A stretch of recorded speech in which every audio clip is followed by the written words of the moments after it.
welcome to Above Replacement Radio. I am your host, Chris Gianta. You know what Christy Mathewson wasn't worried about? SIERA. When you're thinking about Pedro Ciriaco, I mean, the only one that can compete is maybe Hannes Wagner's 1908 season. Over there on the other side of the screen is Daniel Kern. Like, if we just clip together every time we've talked about him on other people's profiles, we've done a Mickey Cochran episode. I can't get past Rabbit Marinville. It's not necessarily Hall of Fame. It's not necessarily above average, but we can guarantee you we are better than just the standard replacement level college sophomore. And welcome to Above Replacement Radio, where we're talking baseball, kind of whenever. I'm your host, Chris Gianta. Over there, across from me, as you cannot see on YouTube, unfortunately, is Daniel Kern. How you doing, Daniel? Chris, I am doing very well today. We got a very, very large part of the show. Yes. That we have not addressed because we have not been in here for a week. We were kind of busy on Sunday, and that kind of our plans just kind of ended up falling into Monday. Yeah. And yeah. Yeah, it's going to be a Thanksgiving feast of podcasts. Yep. Of baseball dialogue being. This is like after trade deadline day. Yeah, it is. Exactly. After like the most eventful trade deadline of our lifetimes. But yeah, this one is basically like we would have recorded Monday, but there was too much going on Monday. Like it wouldn't have been good if we were just recording during like White Sox Astros. Yeah. You can't do that. Everything would just be outdated.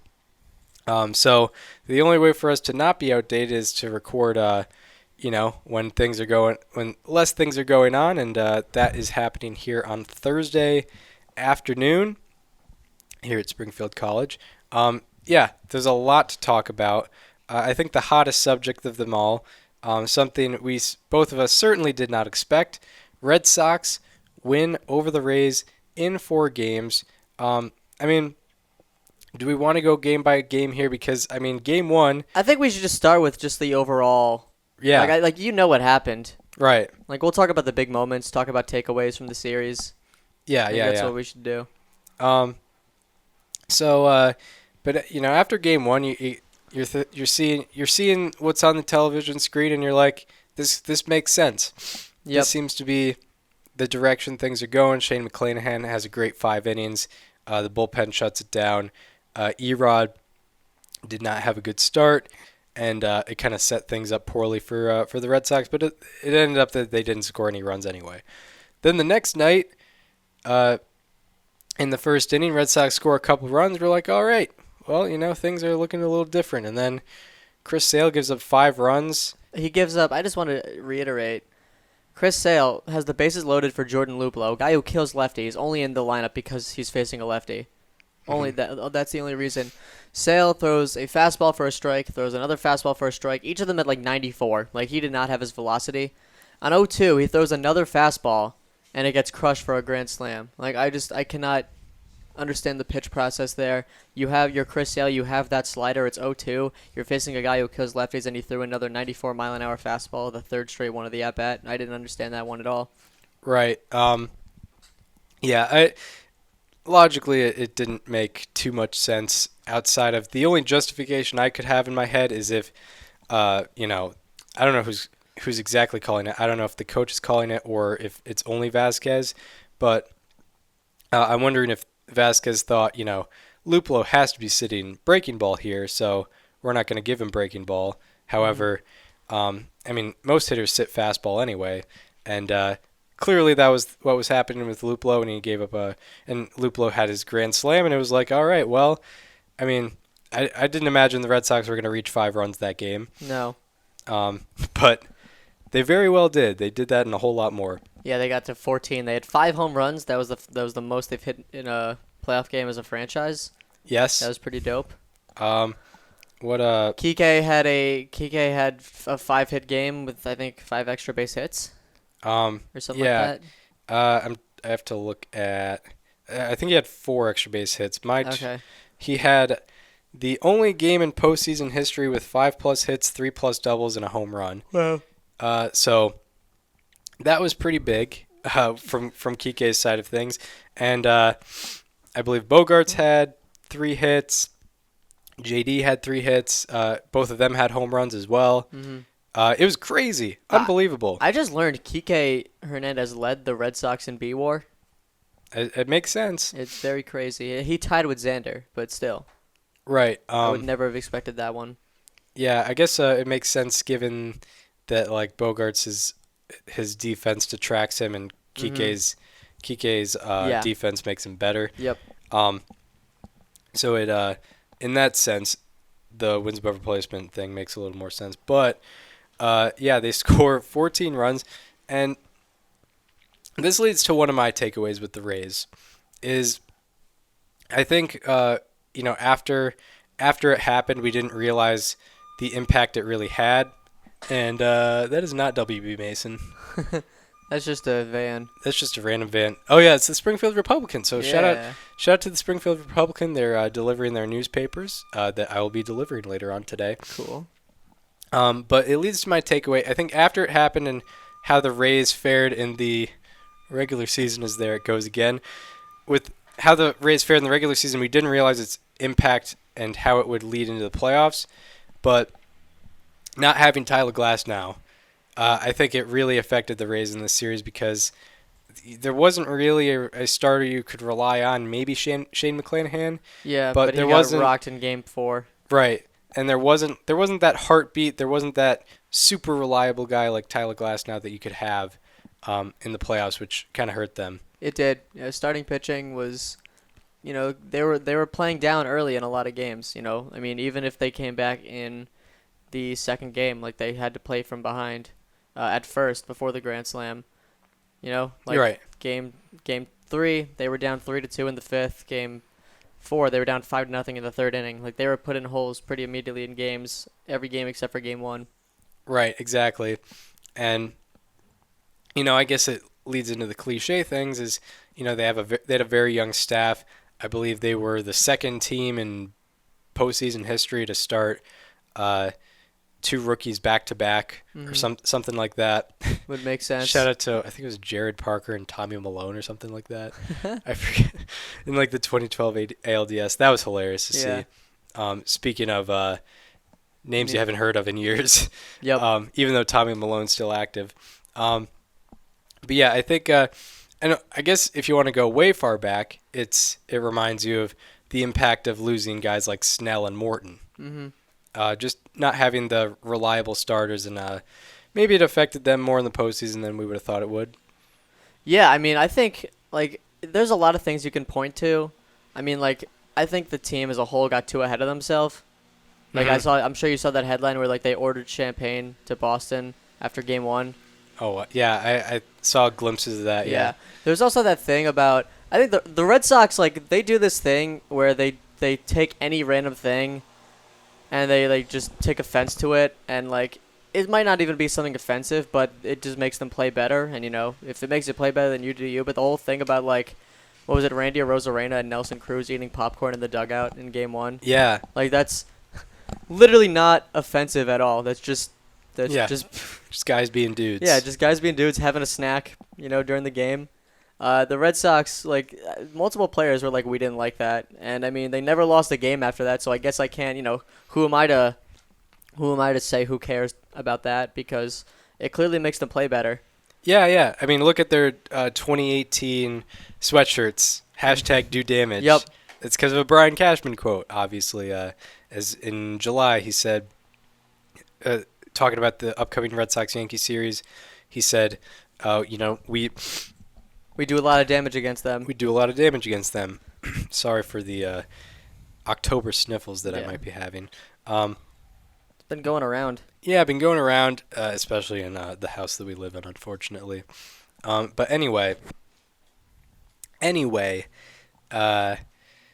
what's going on? So yeah, Game 2, Red Sox win 14-6. That was pretty surprising, and I definitely had more confidence in the Red Sox after that. Because you have Eovaldi going in Game 3 versus Drew Rasmussen. Eovaldi goes 5 innings, 2 runs allowed. Rasmussen goes 2 innings, 3 earned runs allowed. Kind of leads into the thing of, not really consistent starting pitching. which I didn't think it would affect them as much as it ended up doing. I mean, I feel Game 3, there was so much that happened. Like, where do we even start here? The fact that we were there. Yeah, we were there. Yeah, we were in the building for Game 3. I mean, I don't know. Like, what do you want to start with? I think the story of the game, outside of the obvious, was Nick Pavetta. Yes. That was such a huge outing. He went 4. First of all, the Rays had 20 strikeouts in that game. They had 10 hits. They were the second team in postseason history with 20 strikeouts and 10 hits in a game. The Red Sox also induced 40 swings and misses. That was the second most a team has induced in a playoff game in the pitch tracking era. So that goes back to 2008. The only game that someone had more swings and misses in a game was when Garrett Cole had the 15 strikeouts against the Rays. So it was against the same opponent as well. Yeah, it's pretty insane. And I don't know why it happens. I don't know if it's just plain old luck. But when a regular starter relieves for Alex Cora in the playoffs, it just works out perfectly. It does every single time. I have no idea why. I want to go back to some game logs with like 2018. I didn't like Rick Porcello in Game 1 of the ALDS. Yeah, Rick Porcello went 2/3 of an inning not allowing a run in Game 1. I don't want to go through every single game, but Game 4 of that series, Chris Sale comes in. I believe he had one scoreless inning. Eovaldi's bullpen travels is well documented. Yeah. As in the World Series, he had two 1-inning scoreless outings, then 6 innings of 1-run ball. In a game he ended up losing, unfortunately for him, six innings of 1 earned run ball with Eovaldi. So I mean, I feel like obviously Tanner Houck had a great Game 2. That was pretty huge. Because obviously it helped them win the game, but it helped save some bullpen arms as well. And then Pavetta, 4 scoreless innings. I feel like if you broke it down like Red Sox starters in bullpen situations under Alex Cora, I feel like the ERA would be like under 1. It probably is. Yeah, like the only times I can think of someone giving up runs was like the Eovaldi walk-off home run to Max Muncy. Right. I think Tanner Houck gave up 1 run. Tanner Houck, yeah. But Tanner Houck, he's not like a defined starter. Right, like he didn't start a game like he came out of the relief. That was another story. In Game 2, Tanner Houck retired, I believe, 11 straight batters or something like that. I'm not exactly sure. But he had we could look at it. Nails outing to relieve Sale from the second inning through the 5th or 6th.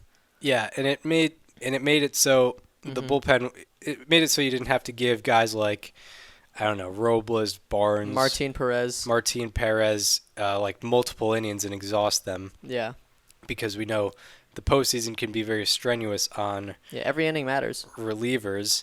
Yeah, Tanner Houck, 5 innings, 2 hits, 1 earned run, 5 strikeouts, no walks. It was brilliant. Yeah. Yep. Great. And yeah, back to Game 3. Nick Pavetta was awesome. He went 4 innings, 7 strikeouts, 1 walk. 3 hits, and just brought it to a new level when it was a high leverage situation. Yeah, he did.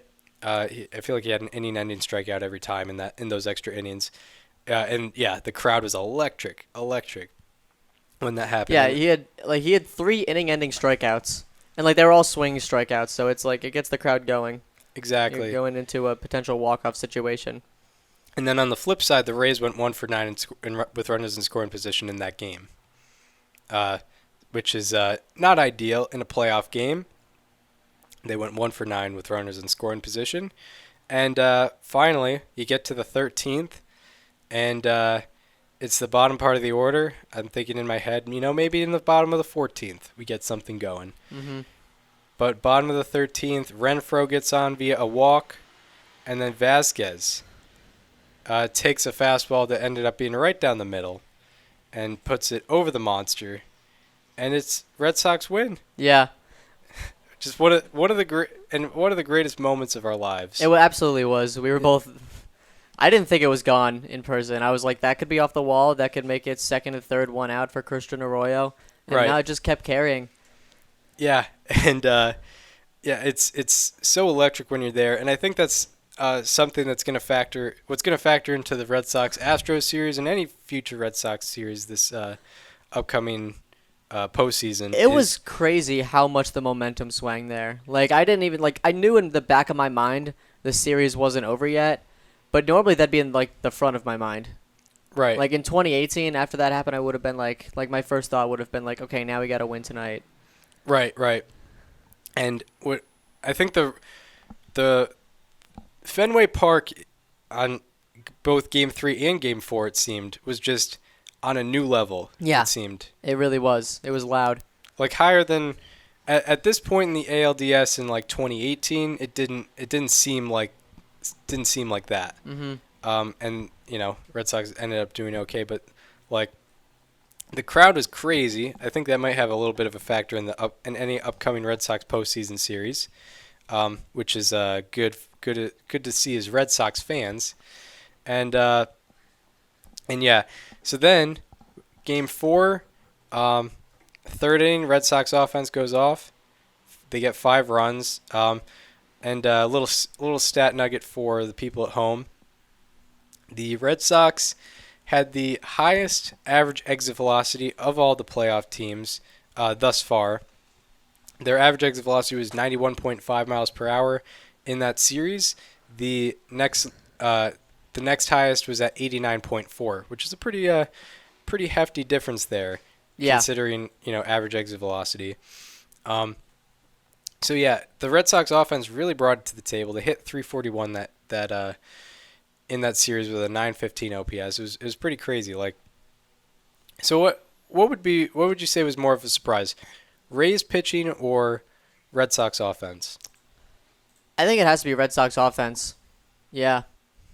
They came into a series where the Red Sox were the heavy underdogs in the series. I think that's why you gotta label them as the most surprising thing. They weren't expected. First of all, they weren't expected to be in this position at all.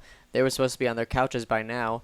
If Right. you were to ask anyone in March, and to come in and just eliminate any expectations had, and then to take down a team like the Rays that were so heavily favored, and also like the Rays. They played very well against the Red Sox this year. I know that the season series was 11-8, and the Red Sox did have some games that they should have won there. But regardless, it was so. They came in and beat a team that they weren't supposed to beat, and they dominated on all fronts, really, except for pitching in the first couple games. Right. And offense in Game 1. Right. I think Rays pitching was a little surprising, but it was. If you told me that Rays pitching would be struggling, I would say it was. If you were to give me names to name, it would probably be those guys in the starting rotation, not the bullpen guys, because the bullpen I think did pretty okay with the Rays. I'm not. I didn't get all the numbers on them, but Game 2, everyone on the Rays pitching staff kind of blew it. But outside of that, Rays bullpen wasn't really the issue going on. In game 3, they only allowed, up until the 13th inning, it was 1 run allowed in 11 innings, which is crazy, and it ended up just being 3 runs allowed in 11 innings. Yeah, that's right. So yeah, the Red Sox won it. They ended up with the sac fly to win the game. And I think what this series also reminded us was how good of a manager Alex Cora is, because he's able to utilize those regular starters as bullpen guys very well, and it worked out for him very well in both Game 2 and Game 3. The one thing I would say is, you probably don't even have to blame this on Cora, but sheesh, that Ryan Brazier appearance in Game 4, right? Whitlock bailed him out, honestly. Yeah. Because I did mention Ryan Brazier. I didn't mention this on air, but I mentioned in person. Ryan Brazier has had a very Gantian season, if you will. Mm-hmm. Meaning he gives up a lot of base runners, but doesn't allow a lot of runs, which isn't supposed to be sustainable. If I can get some just quick numbers on him here. Right. His I think he had like a 1.5. Let me see. He had a 1.5 ERA and a 1.333 FIP, or WHIP, and he had a 150 ERA, a 484 FIP, only 6.8 strikeouts per 9, 3 walks per 9, 1.5 home runs per 9. So I mean, on the surface it looks good as an 8th inning guy, but I think he kind of he obviously imploded in Game 4 in the 8th inning, but yeah, no doubt. It worked out anyway. But, I mean, that is definitely something that the Red Sox should be more cautious about going forward. Right. And one thing that Cora might get blamed for, but he shouldn't get blamed for, was having Hansel Robles in Game 3. Robles had not allowed a run. Yeah, no, absolutely. Since August 29th in what was around 15 innings. Yep. I think what happens is you get a first impression of a guy, and that's your image of him in your head, even if he does well. Yep. So yeah, that's the Hansel Robles thing. The 2 runs he allowed on in Game 3 were the first runs he allowed since August 29th. So that's all you really have to say about that management decision. And I think what also should be considered with the Red Sox bullpen is, they did win, the team won, but it's still not very deep. So you kind of have to go with what you got. Mm-hmm. There's not really that many shut down options out of the bullpen outside of maybe Garrett Whitlock and whatever starters you have. Yeah. Unfortunately. So, is anything more on the Red Sox-Rays series? I think Tampa just got a little too ahead of themselves. I feel like they kind of, obviously I'm not in the clubhouse. I'm not there, so I can't tell you anything. But it really felt to me like they kind of just carried themselves like they were the team that won it. And the reality is, like, they went to a World Series last year in a season that many argue doesn't have much integrity. Yeah. And I mean, there's very fair reason to believe that, because they went on the road this year where there were fans cheering against them, which of course was not the case. I would like to remind you, the Rays, they've had this run for the last 3 years where they've made the playoffs every year. They've never won a road playoff game with fans. That's correct. Except for the wild card game against the A's, but that was when you had Charlie Morton. Yeah, That's the only one. Yeah, and I remember that game. I don't really remember much noise out of the It was weird. Coliseum. They talked about how the A's sold 70,000 tickets, and it just didn't. First of all, Yandy Diaz hit a first inning home run. Yeah, that'll do it. It was silenced very quickly. Yeah, that'll do it. So yeah, I would agree. Rays got a little ahead of themselves.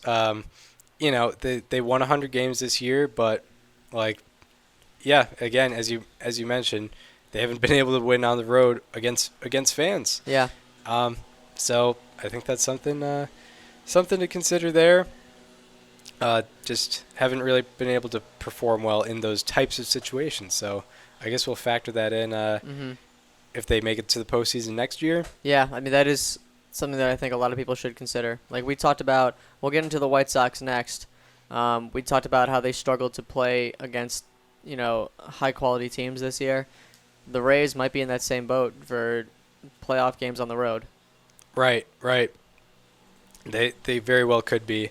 All right, so you did preface Astros-White Sox. So yeah, White Sox-Astros starts in Houston. Houston ends up winning the series in 4 games, and I don't know. It from game 1 on, it just always seemed like the Astros series to win. Yeah, I mean, I made a last-minute decision to go Astros in 5, and after game 1, I was like, wow, I so shouldn't have given the White Sox 2 games. Yeah. I mean, it was interesting. Yeah, it was interesting to see the White Sox starting pitching just kind of not really be there. Even Giolito wasn't really that that good out there. I would like to say we've gone through a lot of different emotions with the Astros over the last 2 years. I have to appreciate them. I really do. Right. They've proven everybody wrong. They've proven that they can do it no matter what the circumstances are. And I mean, they're going to their 5th straight ALCS. They scored 10 runs in a road game, in an elimination road game against a guy who was favored to win Cy Young mid-season. And I get he was hurt, and I'm sure that was definitely a factor, but The guy still had like over 12 strikeouts per nine. exactly. And a mid-2s ERA. Yep. So yeah, like he was definitely no slouch coming into that game. Yeah, I'm trying to look at some runners and scoring position stats on the Astros game, because I mean, what really stood out to me was how they were able to string hits together and make some big innings, because that was something. That was something I would argue we weren't really seeing out of any of the teams outside of maybe the Dodgers in Game 2 and the Red Sox in Game 2 and Game 4, I guess. So, but like, we certainly weren't seeing it out of the White Sox. No. Outside of maybe Game 3, but the way they were able to just keep the line moving was something that's pretty dangerous in the postseason. Yeah, absolutely. Just to go on a White Sox tangent here, a lot of people didn't give Tony La Russa a chance, and I get it. And I mean, the reality is I don't think you can blame a manager when you lost games by the scores of 6-1, 9-4, and 10-1. Like there's really nothing a manager can do in that case. But there was something wrong that Tony La Russa did in each of their losses. Like Game 1, shouldn't have started Lance Lynn. You and I went over before the show. His fastball numbers, the Astros, numbers against fastballs, and the fact that he just doesn't fare well against the Astros. If you're gonna start him, you have to start him. He's one of your best pitchers. You do it at home. You have him go Game 3. That's what I would have done. Game 2, this was probably the biggest offense, where it's a 4-4 game. He brings in Aaron Bummer, and Chris has talked a lot about Aaron Bummer on this program. I talk about how he is a -10 average launch angle against, which means if Aaron Bummer is coming into the game, expect ground balls. Not even expect ground balls. Assume ground balls. Yes. Yeah. Like you can't just understand that it's going to happen. What does he do? He doesn't shift the defense. He puts the defense in the normal positioning. What do the Astros do? They hit 3 straight ground ball singles up the middle. They hit 3 straight ground ball singles up the middle against a guy where you're assuming it's going to be a ground ball. You're not just expecting it. And later on, it's a 9-4 game, and Liam Hendricks comes in. Like, congratulations, you've brought your best pitcher into a 9-4 game. You could have brought him into a 4-4 game and still had a closer in your bullpen, because that's the luxury you have with this bullpen, is that you have 2 legit closers and a bunch of others. You have an MVP candidate in your bullpen that isn't one of those 2 closers. You have Aaron Bummer that you can use later. You had Liam Hendricks to use in a 4-4 game, and you used him in a 9-4 game when the game was over. Right. Yeah. He just looked. Yeah, La Russa didn't look like he was making the right decisions. And by the way, Astros in that series hit 378 with runners in scoring position. And overall in the year, they led the league in average with runners in scoring position. Yep. So they have those types of players that are just going to keep the line moving. And yeah, the Bummer situation was hilarious. He faced 4 batters, and he had a batting average against of 750. And on Savant, the expected batting average against with him was 195. Right. So he should, less than 1 hit was expected, and there were 3 hits allowed from that whole scenario. And yeah, it's because La Russa didn't shift the defense. Like, you put an infielder up the middle every time. That's a 1-2-3 inning, Chris. Yeah. Let me check how many runs scored that inning, but it literally was a 1-2-3 inning, because it was the first 3 batters of the inning that came up and all hit ground ball singles up the middle. Right.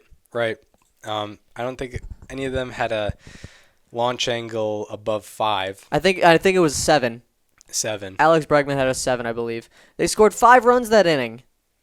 Yeah. It was 4-4 in the bottom of the 7th, and that happened. And you know what? It was very fitting, given the broadcast we were given for that game, that was the coaching style. Oh, yeah. Do we want to get into that? We need to get into that, because, oh, my God, you have a list of names. Yeah, and this is only halfway through the game, by the way. Yeah. It was a 4-4 game, and this broadcast with Bob Costas, Jim Cott, and Buck Showalter, who have a combined age of 216. Yeah, so that's an average age of 72? Yeah. Oh, my God. Some names mentioned through the 5th inning, as once Brewers-Braves came on, we abandoned that broadcast. Unfortunately, we could not take it anymore. Yeah. And we turned on old Donnie O, one of the best broadcasters out there. But some names mentioned. Obviously, when you're talking when you have a game that features the likes of Michael Brantley, Carlos Correa, who's going to be making a lot of money on the market, Jose Altuve, a former MVP. You got Lucas Giolito out there on the mound, a very good big game pitcher. He's gotten Cy Young votes in the past. Yordan Alvarez, Alex Bregman, batting champion Yuli Gurriel, Yasmani Grandal, former MVP Jose Abreu, Tim Anderson, Luis Robert, Eloy Jimenez. So much star power on the field right now. And who are we talking about, Chris? We're talking about Brooks Robinson, Sparky Anderson, Bert Blyleven, Ted Simmons, Bob Uecker, the player, not the broadcaster. And lastly, of course, I mean, how do you watch a 2021 game without making a reference to Connie Mack? It's just, I mean, especially it's impossible. especially in a game between Houston and Chicago. Yes, where Connie Mack had many ties to. Yeah, that's totally where he managed for 50 years. Yeah, the Philadelphia A's manager / owner. I mean, obviously. Has many ties to Astros and White Sox. Unbelievable, yeah. Chris and I, obviously, we love our history talk. We did a 60-episode series about it. But, oh, my God, there's a time and place to bring up Connie Mack's name. Yeah. And that was not it. Yeah, and it was the crescendo of all this was who was switch hitting? Grandal, Grandal, right? Yeah. I think. Let me just make sure. So Grandal was facing Valdez, so obviously he was in the right-handed batter's box, and he was in the left-handed batter's box the day before. So, it was Moncada. It was a switch hitter. It doesn't really matter. It was a switch hitter. So, Showalter, Cott, and Costas were talking about. It's great to have a switch hitter out there, and in a modern broadcast, maybe they bring up some splits. Maybe they bring up some modern comparisons, and I look at you. Yeah, and I'm like, watch this. They're gonna mention Mickey Mantle. Yeah, and they go one step further and they bring up the great Ted Simmons, who I think retired in 1974. Yeah, which was 47 years ago. Just got inducted into the Hall of Fame.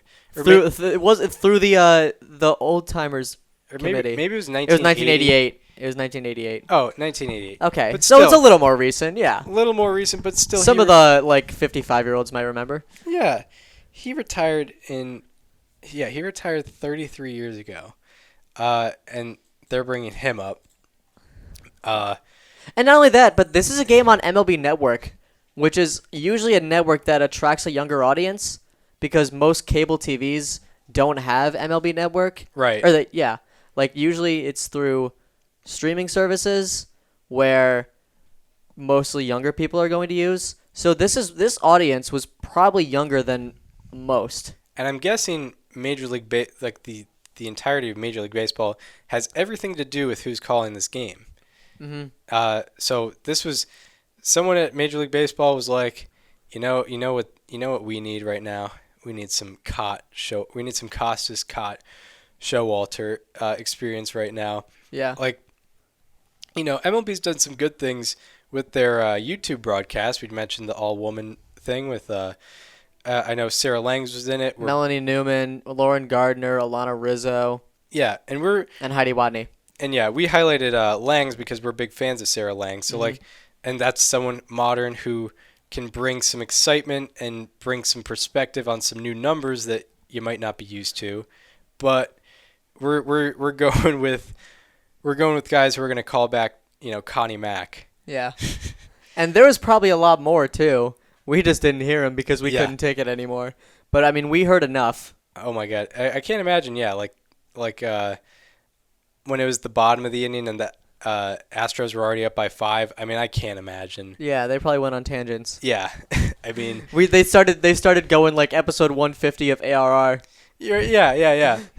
Where we just named off players you haven't heard of in a while. Except with players Except from with good players. 1957. Yeah, good players. It's remember Mark Belanger? Yeah. Yeah, this guy. I wonder what Mark Belanger's outs above average would have been. Huh. Yeah. Nah, they definitely said that. Yeah. Yeah. We're not even talking about the fact that Jim Cott made a heavily racist comment during the broadcast too. Yeah. We don't need to get into exactly what was said, but I mean, like that's probably the worst part of all of it. And there's still And so there's much still more to so talk much about. worse because there's so much bad baseball related stuff, not even just like human stuff. Yeah, things that like we can easily talk about. Yeah. Yeah, it was pretty unbelievable.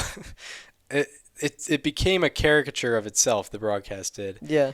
It was unbelievable. So, I mean, I guess going back to game 2, yeah.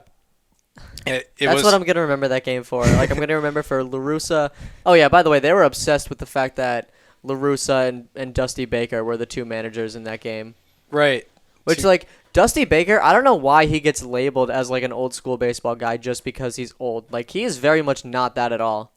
Right. Like especially with the Astros. Maybe he was a little bit more with the Nationals, and he probably was with the prior teams when it wasn't as well known as it is now. But like he's very much into that with the Astros. Yeah. You mentioned Carlos Correa's interview. Yeah, like you think Tony La Russa's got players in his dugout where he's like, hey, look at OPS plus, look at weighted runs created plus, look at the ballpark we're playing in, right? Very hitter friendly, so you got to adjust for that and understand. Like, no, he's not. Yeah. No, he's not. Yeah. Like maybe players in that clubhouse are doing it independently, but I mean, like I don't think like Dusty Baker clearly has some sort of influence, and maybe AJ Hinch did too, to where Carlos Correa is looking at that, and there's no doubt that many other players in that clubhouse are too. Obviously, this is Dusty Baker's second year there now, so clearly he's assimilated into that culture. Tony La Russa's not there. Right. And, we've talked about the mistakes that Tony La Russa made. There's nothing in my head that pops out about mistakes the Astros were making. No. I feel like their lineup was, perfectly strategized, and their pitching, there weren't really any question marks brought out there. Maybe it was just their team performance outdid any mistakes that possibly could have been made. I'd say if anything, maybe they left Luis Garcia out there too long in Game 3. Right. Like that's probably the one case you could make. They let him give up 5 earned runs on 3 walks in 2 2/3 innings. Yeah. But then again, Yimi Garcia, he didn't do him any favors. He pitched a third of an inning and gave up 4 runs. Right. Yeah, and even with that, like you're more willing to leave a guy out for longer when you're up in a series 2-0. Yeah. I feel like Dusty wouldn't have done that would have been Tony La Russa's 5th worst mistake. Yeah. Yeah, exactly. For sure. And then going back to Game 4, you have Rodon out there. Bases are loaded. It's an elimination game. You're up 1-0 in the 3rd inning. The bases are loaded. You're putting in Rodon. Carlos Correa is coming up. You have Michael Kopech warming in the bullpen with 2 outs, and you keep Rodon out there. Like the Astros have hit so well with runners in scoring position. You have a lefty-righty matchup that you are disadvantaged for. You have a righty warming up. You need to get this 3rd out. You need to preserve the lead. You can have Kopech go multiple innings anyway, and you keep Rodon out there. And right. What do you know? He gives up an 0-2 2-run single to give the Astros the lead, which that ultimately ended up being the hit that ended the White Sox season because they lost 10-1, and that made it 2-1.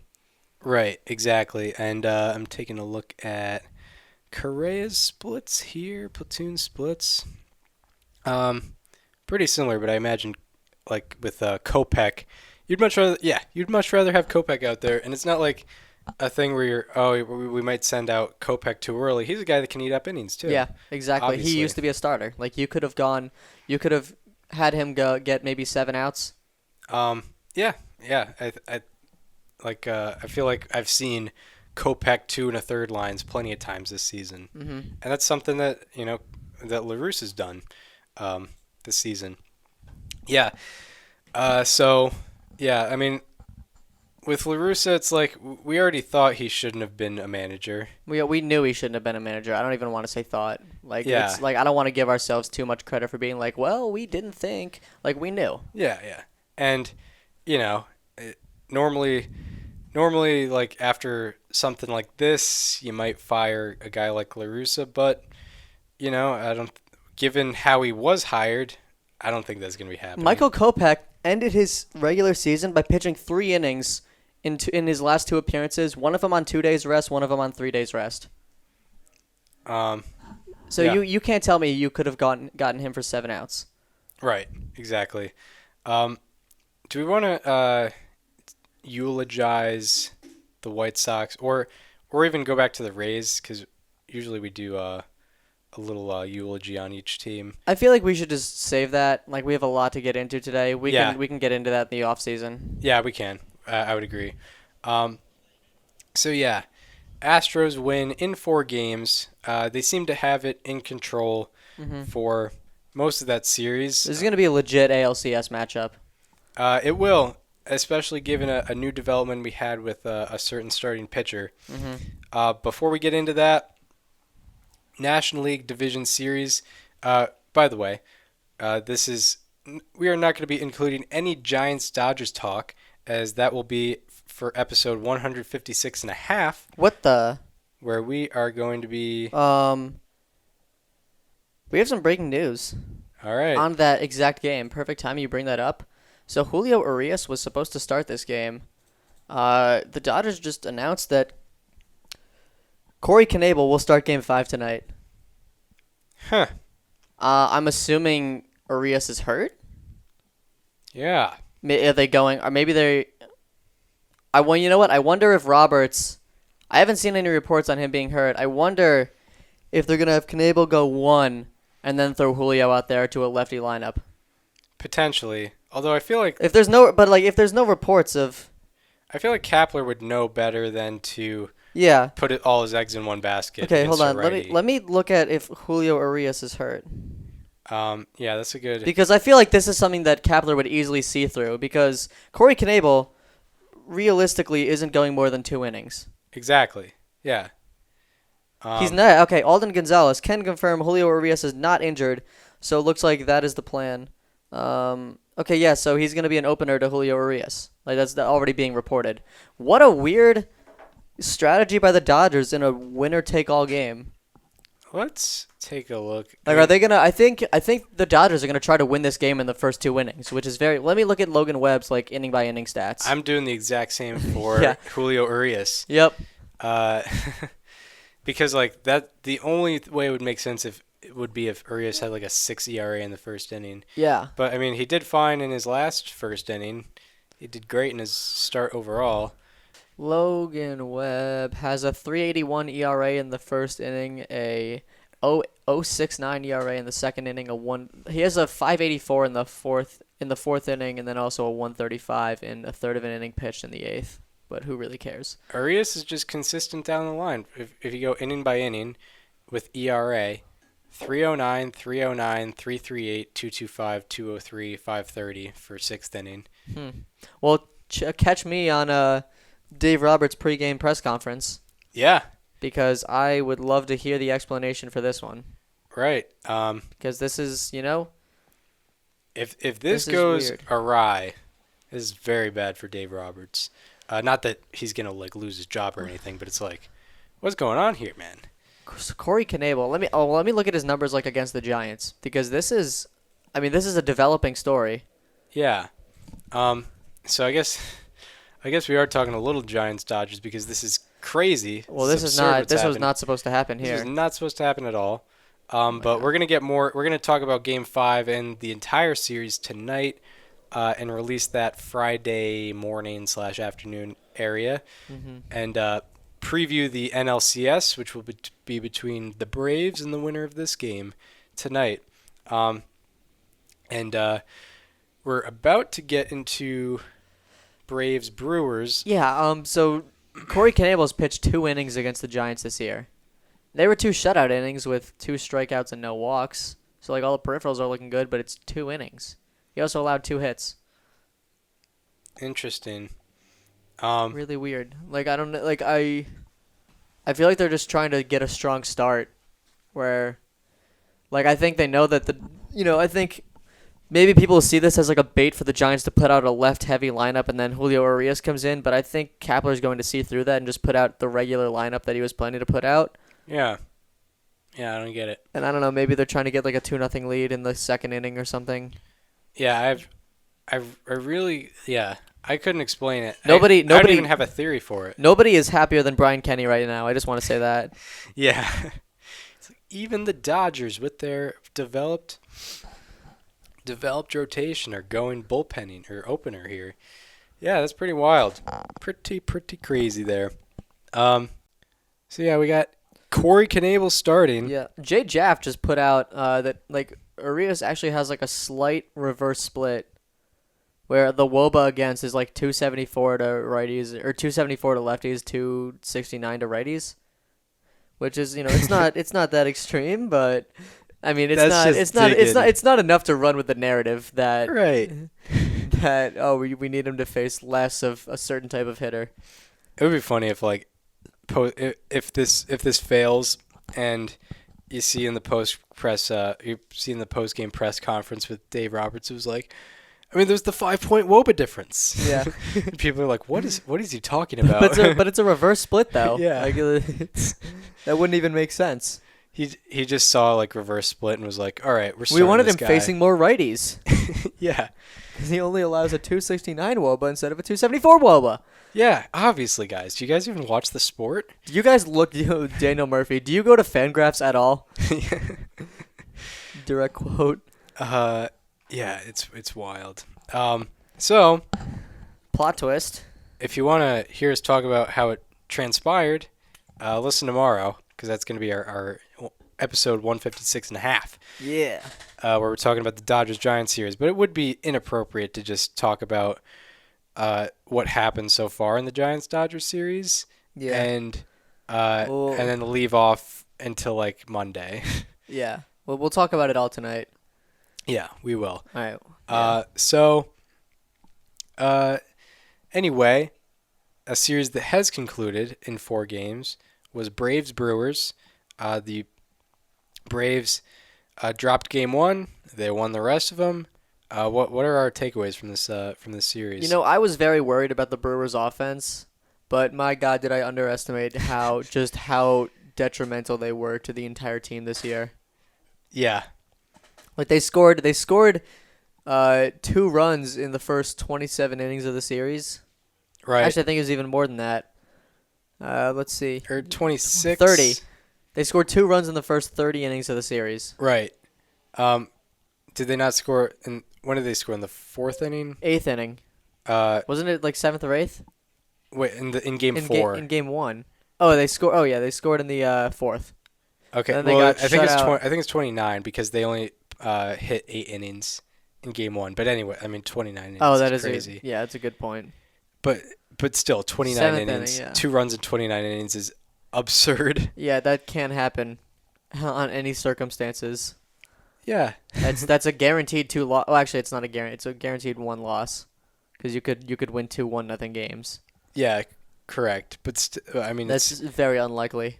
It's unbelievable. Yeah, the Brewers in the series in total, including Game 4, where they scored, an average amount of runs for like MLB standard, which is 4 in 9 innings, including that game, 2 for 23 with runners in scoring position in the series. Unbelievable there. And, I mean, Braves weren't too much better. They were 4 for 30, but that's 4 hits with runners in scoring position versus 2.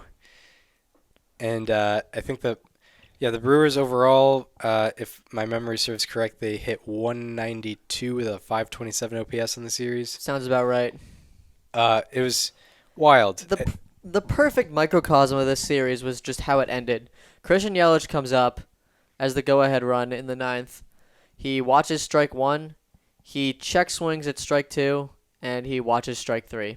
A 3-pitch strikeout where the one swing was a check swing. He didn't actually swing the bat in 3 pitches, and he went down. Yeah. That was kind of just the perfect. That was everything. It perfectly exemplified his series. It showed the Brewers series on display in one play. That was just a miserable showing all around on offense. Very true. 7 runs in 4 games is not going to get it done. Also, credit to the Braves pitching staff. They had 3 guys with very good postseason resumes. Even if their postseason resumes haven't been that long, they had 3 starters with great postseason resumes, at least from like last year or years before with Charlie Morton. So, I mean, they went out and did exactly what they should have done, and even better than that. But also, it's the combination there. Yeah, no, it exactly is. I mean, Max Fried, Ian Anderson, Charlie Morton, like they all went out and did what they needed to do. And I mean, Charlie Morton going on, 3 or 4 days rest? Like, he didn't go super long into his outing, but he put the Braves in a position to win the game in an environment where no starters are really going super long. And the Braves bullpen gave up 2 runs in, 5 2/3 innings? Yesterday? Morton went 3 1/3. Yeah, that's correct. That's correct. Yeah, so I mean, the Braves bullpen did a great job. Will Smith has, I did point out that he was turning a corner at the end of the season, and he's continued to do that in the postseason. He had 3 saves in the series. All 3 wins had Will Smith saves, and none of them really seemed to be super high pressure. That's true. And the Brewers weren't really threatening at any point. That is correct. I'm wondering what the bullpen numbers were for Atlanta. Excuse me. Yeah. I mean, I imagine. I mean, given the fact that what did Morton gave up? Morton gave up both of the runs in the first game, and gave up 2 of the runs in the last game. So then so that means the bullpen gave up 2 runs the entire series. Mm-hmm. That's a. Well, wait, did they give up the Tellez home run? They had to have given up the No, Morton did. Yeah, he went deep into that game. Yeah, it was the 7th. Oh my God, he did. It was the 7th inning, and it made sense that he was in the 7th inning. He was absolutely slicing and dicing. Yeah.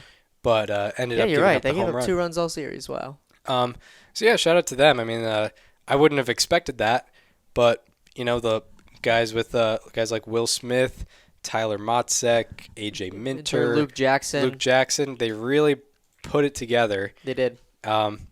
With some of that having to do with just the Braves offense not being able to perform, unfortunately for them. But yeah, very, very good showing by the Braves pitching. So they're going to be going to their 2nd straight NLCS. They certainly are going to be a much heavier underdog than they were last year to the Dodgers. Yes. But I mean, if the bullpen especially can keep performing like this, and the starters can do what they do, like, this team has a very real chance to pull off an upset, because they're an 88-win team that's going to be facing a 106 or 107 win team. Yeah, that's true. Yeah. Yeah, I guess you just have to consider the momentum they're riding. If you're a Braves fan, who do you root for tonight? Because if the Dodgers win, you have home field advantage, but you still got to face the Dodgers. And if the Giants win, maybe the Dodgers look more threatening just because they're the Dodgers. And the reality is, there isn't much of a the Giants won the division this year. There's no really saying they're a better team because it is just one game. Right. But they could prove themselves that way tonight, certainly. But I would if you're a Braves fan, what do you root for here? Yeah, if I were a Braves fan, I'd probably root for the Dodgers. Just given that you're gonna have home field advantage, having the first 2 games at your home stadium, that's gonna be pretty big. Although I guess having 3 games on the road consecutively can also mess things up. I mean, they didn't even have home field in this last series. Right. And also, I mean, I guess if you're a Braves fan, you want to get the Dodgers back for last year. I think what you're rooting for, if you're the Braves, is an offensive showdown tonight, because then you want both teams to deplete their pitching staffs. Yes. So whoever comes in is gonna have to, except for the starter, is gonna have to pitch on 1 day's rest on Saturday. That's what you're rooting for. You're rooting for a 10-9 game. Yeah, you're rooting for some starters to come in for relief. Yep. And kind of mess things up. Because both teams are playing for everything tonight. No one's. I'm assuming it's all hands on deck, except for maybe anyone who pitched in Game 4 a lot.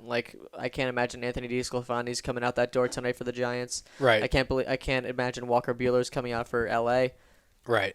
Yeah, I don't think that's happening. But yeah, you're rooting for an 18-inning 10-9 game. Yeah, that's the best case scenario if you're the Braves. Yeah, you want Scherzer throwing 5 innings in relief on 2 days rest, whatever it is. Who would it be for the Giants? Alex Wood, I guess. Alex Wood or Gausman. Yeah. We got some more breaking news. Oh my God. This is not something I was expecting. Mike Shildt is out. No way. Manager of the St. Louis Cardinals. That's from Passan. That's crazy. I was not expecting that one at all. you never see a guy who you never see a team after a team has a great comeback. Yeah. In the middle of a season, just I mean, honestly, I think I kind of appreciate this because let's be honest here. Up until September 8th, the Cardinals were underperformers. yeah. Like, I feel like it's very easy to let a 17-game win streak dictate the outcome of your entire season. That's not exactly what happened. The Cardinals were a team that was supposed to win their division. They didn't, and they very easily could have finished under 500 and missed the playoffs. I think a lot of people are going to look at this through the lens of, I can't believe you just fired your manager after a 90-win season. But, this might be a smart move. I really think that. Potentially. I mean, I'm not exactly sure on what Shilt's managing style is. It seems maybe a little more old school, and maybe the angle you go with is the fact that, I think the old guard is changing in St. Louis. They're not going to have Yachty after 2022, and Wainwright, you don't really know the timeline on him either. Yeah. And then you have. They have a decent youth movement in St. Louis. They've got Jack Flaherty, Harrison Bader, Dylan Carlson, Tommy Edman. All those guys are like 26, 27 and younger than that. Tyler O'Neill as well, I forgot to mention. And so maybe they want a younger style of manager, the Alex Cora type, a Will Venable type out there managing for the Cardinals. That's the only angle I can think of, really. Yeah. But it is very unique to see. You don't see this a lot.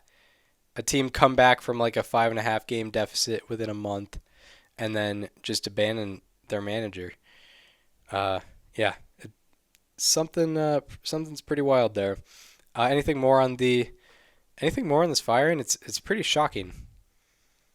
No, I mean I'm kind of just I'm tweeting my thoughts right now. Yeah. Gotta be first to the story there. Internet journalism. Yep. Com225. Shout out to Kyle, 3-time guest. 3-time guest. I wonder when we're gonna have him on next. Maybe after the season's over. I'm gonna be honest. First of all, a lot of people are kind of against this. I kind of like this move. Yeah. I do. I think it's got Jeff Passan's tweet has 461 retweets and 1,000 quote tweets, which clearly that's not a good thing. Yeah. How many replies does it have? Oh, 354. Yeah. So clearly the public reaction isn't very good, which I understand because I think a lot of people look at the Cardinals through September. That's not really for 80% of the season they were underperforming. That's correct. Let's be honest here. That is correct. Yeah. And he also put Alex Reyes into a do or die game when they could have gotten walked off, who had 7 walks per 9. Right. Correct.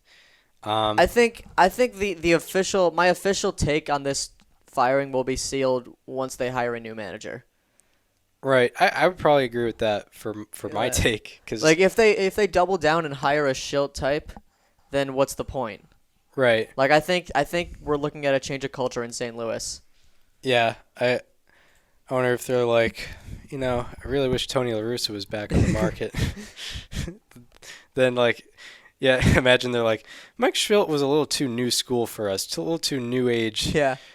We're gonna revive Connie Mack. Yeah. we heard Buck Showalter. You know what? Actually, we're gonna bring in Buck Showalter. Yeah. We heard him on that broadcast. We loved it. Replicate Ted Simmons behind the plate. Our guy, Hall of Famer, Cardinals legend. Yeah. I mean, it would be funny if they just flipped the script. It's we need an more old guard. Yeah. But yeah, it's pretty surprising.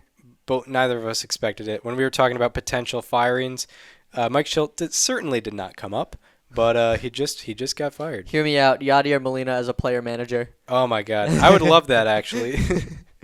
It will obviously never happen, but that's the one time where you could make a case. Right. It's only 1 year. He's already going to be calling signals. Yeah. Yeah. Who says he can't? He's probably got more baseball experience than most people on the manager market. Right. He just plays 162 games next year. Hits third. Yeah. The Cardinals are the first team in baseball history with a 88 OPS plus out of their 3 spot. Yadier Molina has been fired, and he's also not playing anymore. Double down. Yeah, it would just be funny for him to call time, and just from behind home plate, he's just tapping his right arm or tapping his left arm. He's like, all right, Jack, we got to take you out, man. Everyone's saying he should have won 18 in a row. Yeah. Fools. Yeah, exactly. But anyway, away from that breaking news, I guess we were already kind of wrapping up on Braves-Brewers. But I mean, yeah, I guess we already did wrap up there. So now I guess we preview the ALCS. Yeah. I think the biggest factor here is the fact that Lance McCullers Jr. is likely out of the entire American League Championship Series. And that's huge. Like Big. he was nails for them in 2 games. In that he pitched on short rest in Game 4 and dealt.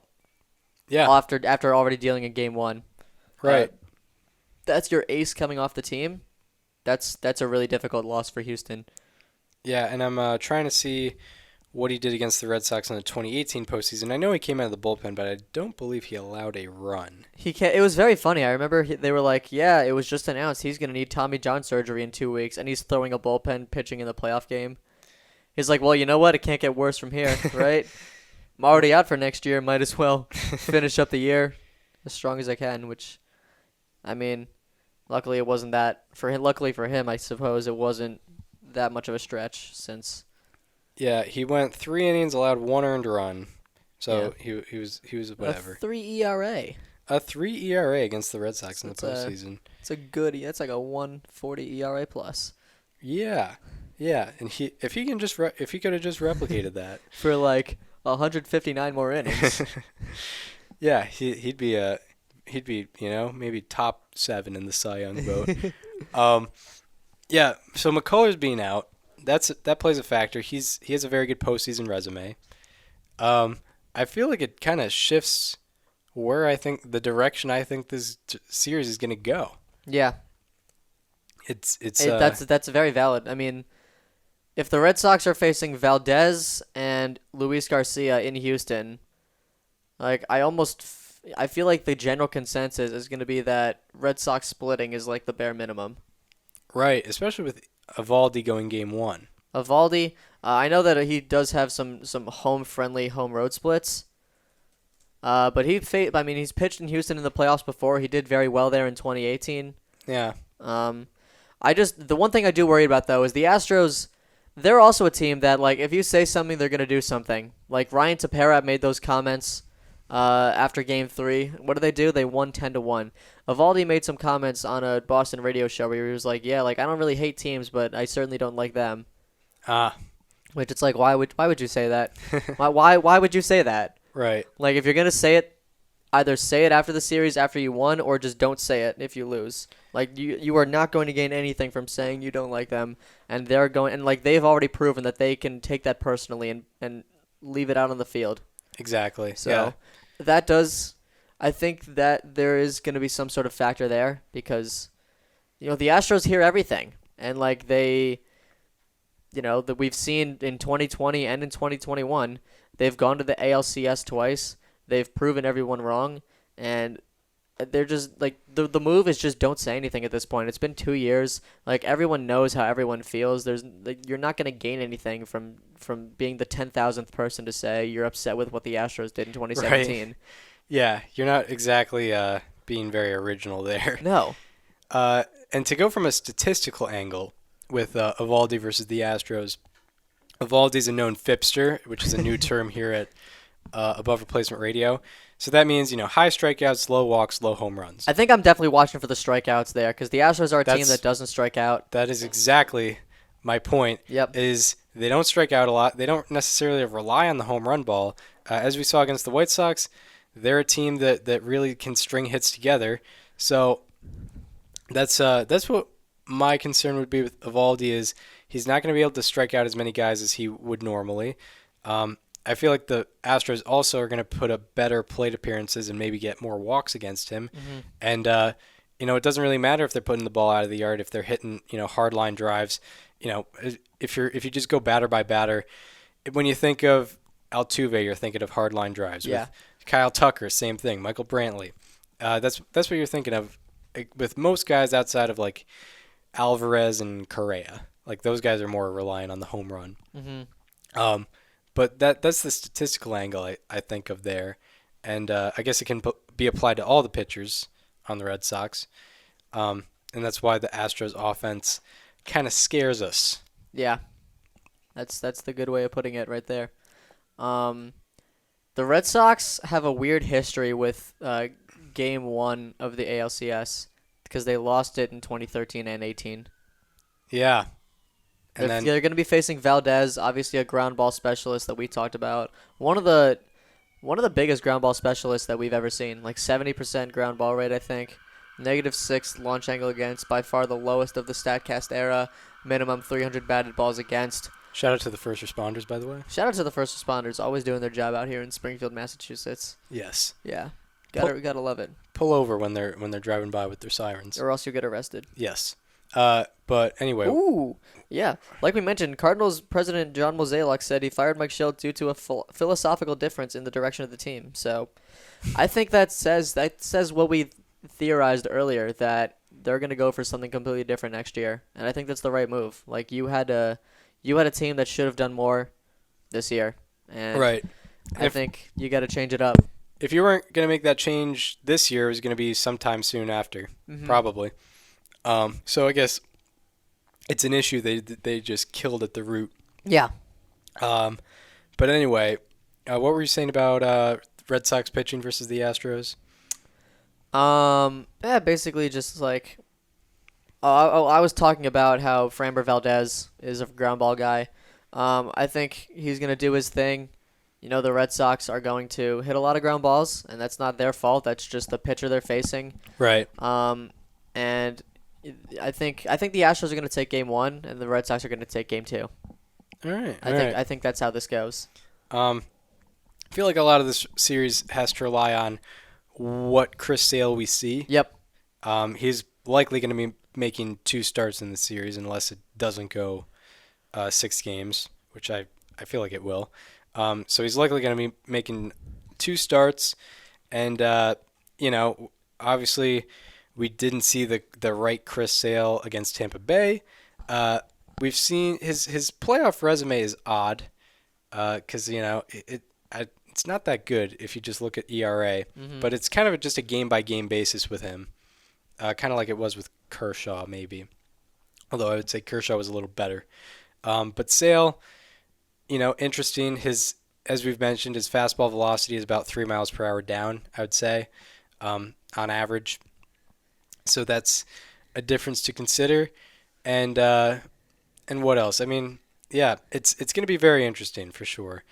I don't know. Do we want to get into predictions yet? Let's do it. We're already kind of there. Yeah, I'm kind of going back and forth in my head. The McCullers thing is big. Is huge. Yeah. I'm trying to think of what that. Yeah. Okay. I have it. I have what I have in my head. I do too. All right. So it's weird because all I've done this year is doubt the Red Sox outside of early September when I said they would make it in to the postseason, but I had them in 4th place. I had them losing the wild card game. I had them losing to the Rays, and it feels weird if I just pick them to win now. But I will. Red Sox in 7. Oh, okay. I thought you were gonna keep with your roots. Yeah, and I feel like if they lose the series, it's my fault. Yeah, but it might be. But you know what? I have to be consistent here. I'm going Sox in 6. Sox in 6. Yeah. I think we saw a lot from them in that series against the Rays. I think if they can beat the Rays, they can beat anybody. I truly think that. With how they performed, McCullers' injury really changes the game a lot.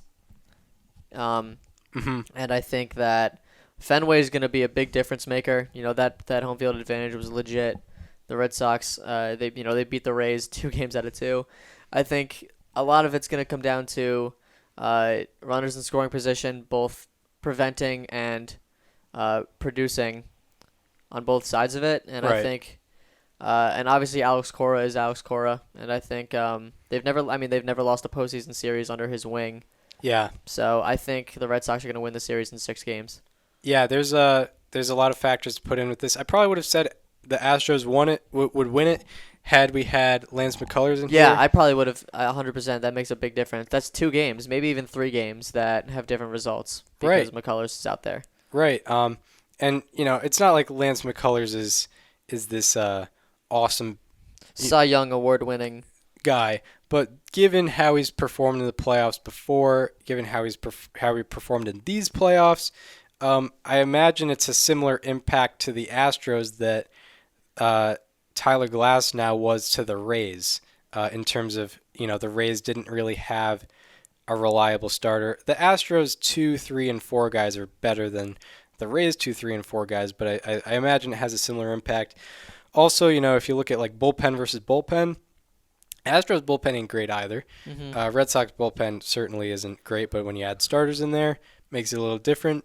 And with the Astros not having McCullers, they're probably going to have what would have been a potential reliever out there as a starter. So that's going to derive from not only their starters but their bullpen guys.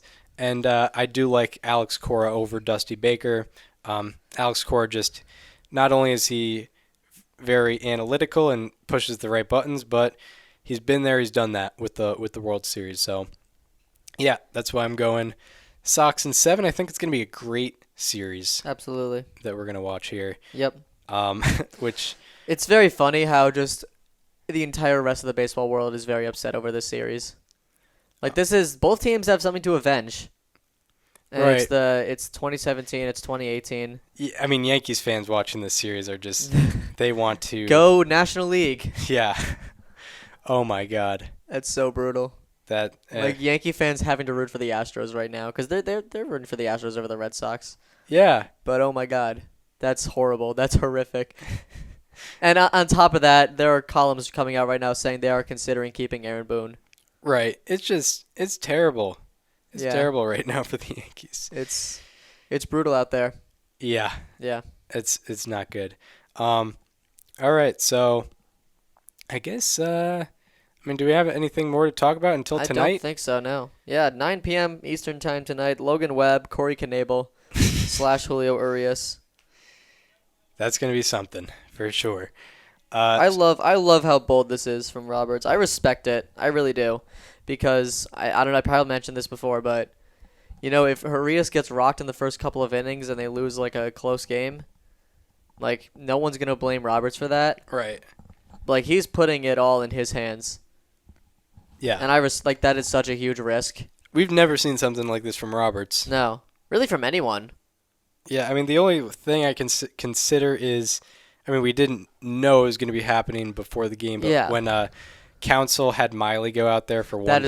That is true. But I guess that is the one. That's the only thing I can think of, yeah, really. That is a valid one. So this is pretty crazy, especially from, like, if you're a guy if you're Dave Roberts and you have this Dodgers roster, it's easy to make the simple decisions because it's likely going to work out for you. Yeah. However, he's going with Knebel. It's going to be – I'm so excited. That just got me like 10 times more excited for the game. Yeah. It's going to give us so much more fodder. We're already getting weird. Yeah.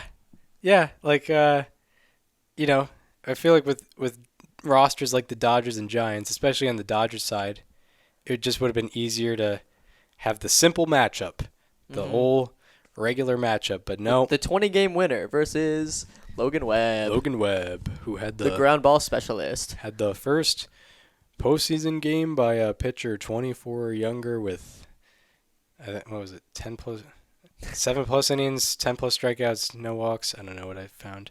Yeah. One of these things. All right, we hope you enjoyed this one. This nice fat episode for you. If you are listening, if you want to follow us on social media, follow me on Twitter at Chris_Gianta and follow Daniel on both Twitter and Instagram at Daniel_Curran and follow the show Instagram at Above Replacement Radio for all the show needs. And we have so many needs. Yeah, so many needs. You can see our predictions there for reference. All the ones we got wrong. The ones we got wrong, the ones we got The couple Sort ones of that right. we got, yeah. I would say I don't think we nailed any series as far as like. Yeah, the only potential one is if the Giants win tonight. I would get that. That's true. Completely correct. That's true. I did not get Giants in 4. I was close though. You were close. Yeah. They had the opportunity to win it in 4. And like they had some opportunities in that game too. Like it felt when it was like 2-0, it felt like way more than that. Yeah, it was like odd. they had I think they had the tying run at the plate when it was 4-1 in the 5th. Yeah, that is true with Joe Kelly out there. Yep. Brandon Crawford was up. So yeah, so we hope you enjoyed this one, and we hope to see you tomorrow, where we're going to be talking about the Giants-Dodgers series and previewing the National League Championship Series. We will see you then. This conversation is over.